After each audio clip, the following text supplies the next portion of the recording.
माहिर की माँ का असली कातिल, शहर के हाथ लगा डायरी का वो पन्ना जिसने हिला दिया नियाजी महल का अस्तित्व। नियाजी महल की ऊंची दीवारों के पीछे छिपा वो खौफनाक सच अब ज्यादा दिनों तक दफन रहने वाला है, क्योंकि शहर के हाथ वो सुराग लग उसके परिवार के प्रति उसके नजरिए को हमेशा के लिए बदल कर रख देगा। स्टूडियोज एनआर की इस खास रिपोर्ट में हम उस काले राज की परतें खोलने वाले हैं, जिसे दादा हुजूर और इस घर के बड़ों ने बरसों से एक हादसे का नाम देकर दबा रखा था। शहर को जो छिपा हुआ पत्र और माहिर की अम्मी की वो पुरानी डायरी मिली है, उसमें दर्ज एक एक शब्द की गवाही दे रहा है कि मम्मी की मौत कोई मामूली दुर्घटना नहीं थी, बल्कि वो एक सोची समझी साजिश का हिस्सा थी। जब शहर ने उस धूल भरी डायरी के पन्ने पलटना शुरू किया तो उसकी रूह कांप गई, क्योंकि वहाँ उन जज्बातों का जिक्र था जो माहिर की अम्मी ने अपनी आखिरी सांसों से पहले लिखे थे। डायरी में साफ तौर पर इस बात का संकेत मिलता है कि उन्हें इस घर के किसी प्रभावशाली शख्स की सच्चाई पता चल गई थी और सच्चाई उनकी जान की दुश्मन बन गई। कहानी में अब तक हमने देखा है कि माहिर अपने दादा यानी उस्मान साहब को अपनी दुनिया मानता है और उनके हर फैसले को पत्थर की लकीर समझता है, लेकिन इसी डायरी में दादा हुजूर के उस कठोर और कट्टर चेहरे का जिक्र है जिसे दुनिया ने कभी नहीं देखा।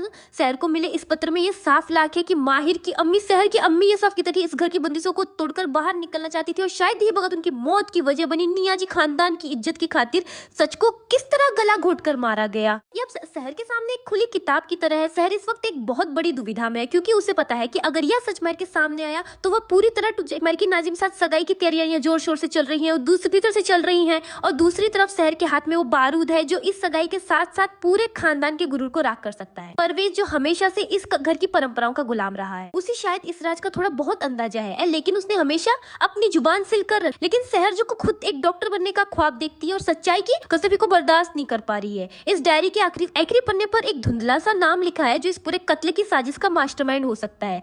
क्या वो नाम खुद दादा हुजूर का है, या फिर इस महल के अंदर कोई और है जो साई की तरह रहकर सबको अपनी उंगलियों पर नचा रहा है? माहिर को हमेशा यही बताया गया कि उसकी माँ एक एक्सीडेंट का शिकार हुई थी, जिसके बाद उसे पालने पोसने की पूरी जिम्मेदारी शहर की बेताबी यह बता रही है कि वो चुप नहीं बैठने वाली। कौसर ने हमेशा शहर को सिखाया कि जुल्म सहने वाला भी उतना ही गुनहगार होता है जितना जुल्म करने वाला, और यही सीख अब शहर को उस रास्ते पर ले जा रही है जहाँ उसका सामना सीधे माहिर के भरोसे से होगा। जैसे जैसे शहर इस गुत्थी को सुलझा रही है, नियाजी महल के गलियारों में सन्नाटा और भी गहरा होता जा रहा है। सगाई के जश्न के बीच शहर का उस डायरी को लेकर माहिर के कमरे तक पहुंचना और माहिर का अपनी अम्मी की लिखाई को पहचान लेना शोक का सबसे बड़ा टर्निंग पॉइंट बनने वाला है। जब माहिर को पता चलेगा कि जिसे वो अपना सबसे बड़ा शक जिम्मेदार है, तो माहिर का गुस्सा ज्वालामुखी की तरफ फटेगा। स्टूडियोज एनआर आपको ये आगाह कर रहा है कि आने वाले एपिसोड्स में आर्ट और माहिर के बीच का रिश्ता एक नया मोड़ लेगा, जहाँ प्यार से ज्यादा इंसाफ की अहमियत होगी। ये पत्र सिर्फ एक कागज का टुकड़ा नहीं है, बल्कि ये नियाजी खानदान के पतन की शुरुआत है। शहर अब इस सच को ढाल बनाकर माहिर को उन झूठ की शक्ल में बंधी हुई थी।